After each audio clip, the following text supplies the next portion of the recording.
Hello and welcome back to another Rush Duel Links video. Today what I thought we'd do is kind of talk about the future of the game, some cards that I predict and I kind of hope do come to the game sooner than later. One thing I have heard quite a lot is that we need more back row in the game, and the reason for this is that we have a lot of very powerful, very fast decks that are very good at OTKing or killing your opponent very quickly, and people would like more defensive options and more interaction into the game to actually be able to deal with these threats. Now, the downside to that is Konami don't release a lot of trap cards. Whenever they do, they are typically limit 1 or in bundles, and recently we did just have a lot of traps put onto the limit 1 list, meaning you can only play basically 1, 2, or maybe 3 good traps in a deck, which isn't inherently a bad thing, but when you consider the fact that the offensive options in Duel Links have skyrocketed between having 10 less cards in your deck, having a skill which basically makes your deck extremely consistent or just adds extra power to your deck, as well as the fact that we have cards released a lot earlier, like the Gaia cards are way too early realistically to be released into Duel Links, it does mean that the power level of the format has skyrocketed while the defensive options have stayed the same, if not actually gotten worse. So not the best really in my opinion. So what I would like to see basically is a little bit more interaction come into the game, and I think adding some trap cards is a good way to do so. Now the only issue with that is adding trap cards would be nice, but you can't just say we'll put more trap cards in the game and that fixes the problem. No, we need trap cards that are at appropriate power level. There are a ton of trap cards that could come to the game that would effectively do nothing, would see no play whatsoever, and basically would be a waste of time to release. There are other traps that are far too powerful and would completely dominate the meta and completely shift us into a tier 0, or basically you have to play this trap, or you have to play the decks that can play these traps, or you're not really going to compete. An example for this that we always go back to is Dark Revelation. If Dark Revelation came into the game, suddenly decks that play spellcasters can have 3 Mirror Force. Now obviously it could be limited 1, but for this example, let's say it came at 3. Suddenly you'd be playing decks that either just can ignore it, so decks that can win with only 1 monster in attack mode, for example, or monsters that have trap destruction prevention, or you'd probably be playing that deck yourself. You'd probably be playing some sort of spellcaster engine so that you can make use of having 3 Mirror Forces in your deck. So we don't necessarily want to go that extreme, but we do need to find trap cards that are strong enough they would actually see play, but we don't want to see traps that are too strong and will sort of warp the meta around themselves. So we're going to go through 10 trap cards now, which are cards that I think could come to the game and are somewhat likely to get released, but I'm unconvinced if they would have a positive impact on the game, but I thought we'd go through them anyway. So the other thing we should probably mention is that not all traps are created equally. In Duel Links right now, we basically don't have that many traps that are type specific or attribute specific, so we're trying to focus on traps that are generic that can be played in any deck, which does make this a lot more difficult because a lot of traps in the game are specifically for specific types or specific archetypes. But the first one we're going to talk about is Emergency Return. Now this card came out a very long time ago. I believe this released alongside Maximums or just after. Emergency Return is not a powerful trap card, but this is a card that could easily come out and would have maybe an effect on the meta reasonably. Realistically, I think this is one of the weaker cards we're going to talk about today, but I thought I would mention it. When an opponent's monster declares an attack, return a face-up level 5 or higher monster from your field to your hand. If you returned a monster to the hand by this effect, negate the attack. Now this card is specifically good because it can negate any attack. We can stop a Maximum's attack, we can stop a Fusion's attack. Technically this does negate an attack. Now the cost is quite steep, but being able to stop an attack can stop you from getting OTK'd, and that's basically the goal of adding in these traps, to add in ways to prevent yourself from dying and try and prolong a game at least a little bit. Now we don't want to put too many like stall options into the game because we don't want every deck to just be a stall fest, but we just want enough interaction that we can stop our opponent from OTKing us and maybe have a chance to clap back. The next card we're going to talk about is Primordial Slash. Now this card reads like a card that we could actually get into Duel Links. When an opponent's monster declares an attack, pay 400 life points, the attacking monster loses 700 attack. So this is sort of similar to Dragonic Fortitude. It does have a similar attack reduction in that 700, which is quite nice. But then it has this bonus effect, which is if we have a face-up legend normal monster on the field, you can destroy 1 monster on your opponent's field. So this basically would make this into a combat trick that can also pop a monster. So if you use it at the right time, you might even be able to deal with 2 monsters at once, but it does come with a caveat that you have to be playing legend normal monsters. And whenever you don't have your legend normal monster, this card could seem a lot weaker. But we do have some decks such as Magician Shuffle, which do give us access and easy access to our legend normal monsters.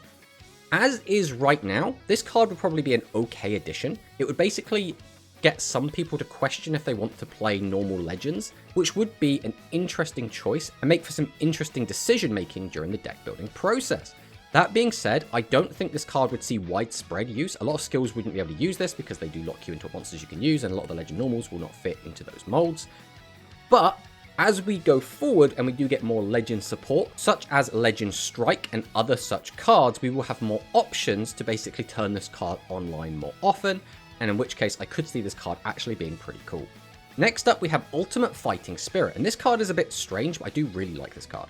So when an opponent's level 9 or lower monster, so very important, that means it will hit most fusions, declares an attack targeting a defense position monster. So if it's a direct attack, obviously we can't do anything with this, and it has to be on a defense position monster, which means we have to be kind of stalling, which is kind of the one thing I don't really like about this.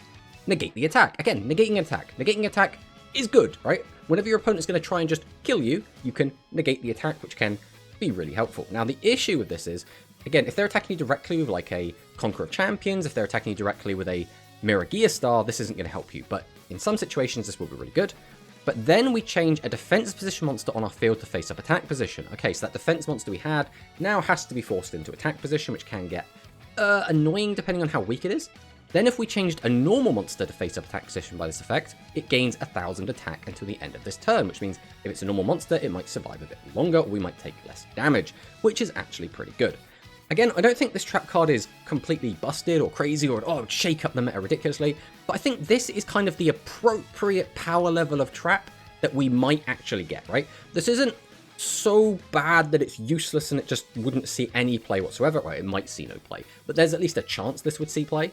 And it's not so unbelievably busted that there's no way it comes out whatsoever. Next up, we have Abysskite Ray Monochrome, and this card is pretty cool, but this card does rely on having light and dark monsters. So when an opponent's monster declares an attack, shuffle 3 level 4 or lower light attribute and or dark attribute monster from the graveyards. So notably, you can use this on your opponent's graveyard, which means as long as you're playing against someone playing light or dark, or and dark, you can use this card even if you're not playing any yourself. You shuffle them into the owner's decks, then the attacking monster loses attack equal to the total levels of the monster's shuffle times 200 to the end of this turn, which means this will cap out at 2400, and getting a 2400 combat trick is actually really good. Now, this is a card that still does see a little bit of play to this day. The only real argument I could see to not release this card would basically be the fact that this is an Abysskite card, which for anyone that doesn't know, means this was a phaser card, which means they might save it for him. So like a level up reward, for example, could be the monochrome. So other than that, I think this card is about the right power level where we could actually use this, and it would be a meaningful combat trick that could actually destroy an opponent's monster when it attacks into ours. And next up, we have Intentional Draw, and this card, I'm a little bit on the fence as to whether I think this is too good. But when an opponent's monster declares an attack targeting your attack position monster, return the attack target and the attacking monster to the owner's hand. Now, this card I think is actually really interesting because on paper, you say, okay, both of our monsters go back to our hand. But really, this is a card that is devastating if it hits a monster from the extra deck. So if a fusion monster attacks and we return it to the hand, that can be pretty devastating. So the reason this card's interesting is because we can play around it by determining what we attack. For example, if we think our opponent has this card and we have a fusion monster out, we could attack a defense position monster, or we could only attack with our fusion monster onto our opponent's extra deck monster, meaning that if they want to use Intentional Draw, we'll both be losing one of our important boss monsters. So there's quite a lot you can do with this card and quite a lot of ways you can play around it, which is what makes me think it's interesting. But just straight up getting rid of one of your opponent's card with no real prior setup needed is very, very strong, and it might be a little bit too strong compared to the current power level of other back row that we currently have in Rush Duel Links. Next up, we have the block, and we have most of the other the cards, so it'll be nice to get this card as well. But when an opponent normal or special summons a monster in face-up attack position, and they have 2 or more monsters on their field, change up to 2 level 8 or lower attack position monsters on your opponent's field to face-up defense position. So this card's nice, but it only changes level 8 or lower monsters, which means if your opponent, for example, summons out a Metarian Ashura Star, and you know they're about to pop the block, well, you can't use the block on that Ashura Star, so you have to hope they have other things on the field that were already summoned this turn, or have already changed their battle positions, so they can't just change back. Other than that, this card is okay. Realistically, I don't think this card would see play, because it specifically doesn't affect level 9 monsters. but you never know, there might be some situation in which case the block could actually be pretty okay. Next up, we have Excutie Riding, and this card actually did see a lot of competitive play in the OCG. So when your opponent normal or special summons an effect monster face up, you can special summon one monster with an attack less than or equal to that monster from your graveyard to your field in face up attack position. Then you can make up to 2 face up monsters on your opponent's field lose 1800 attack until the end of this turn. So this card saw a lot of play with Barrier Statue of the Inferno. So during your opponent's turn, you cheat back out your Floodgate, which then stops your opponent from special summoning, and you laugh at your opponent as you reduce 2 of the monster's attack by 1800. Now we wouldn't be able to do that, but still being able to get back a body from the graveyard is okay, and reducing the attack of 2 monsters by 1800 can also save you from just getting OTK'd. This is one of those traps that I actually really like, because this card doesn't just read, I'm going to get rid of your monster. This isn't just, I'm going to pop your guy out of the way, and therefore on my turn, you've got 1 less monster, so I can now get at your life points easier and try and OTK you back. This is more of a, I'm going to weaken your guys, so hopefully you can't kill me, or you can't clear my board, and then I have more resources going into my turn. Which makes this card actually kind of nice. I do quite like this, but I could understand not wanting to give us this card since we don't have a lot of the rest of the Excutie cards, but we do already have an Excutie card, so I think this card could probably come out. Next up, we have Dragonlion Pit Trap, and this was a trap that did see a bit of play on and off, and did see a bit of side deck play, but when your opponent normal or special summons a level 8 or lower monster face up, again, level 8 or lower, send 1 face up level 5 or higher monster from your field to the graveyard. So this saw a lot of play, for example, in, I believe, Excutie and in Cyber Dragon, because they had quite easy access to those level monsters. Destroy all face up monsters with the highest level on the field. But this is very important. This destroys all monsters on the field that are the highest level. So this includes your monsters, this includes your opponent's monsters, and if any monsters are tied, they will all get sent to the graveyard together. So this card can be a bit difficult to use, but you can play around it by summoning out higher level monsters or playing specifically low level monsters to make it so that your opponent has the highest level monster and then they won't want to use this card. So there is some interesting stuff you can do with this.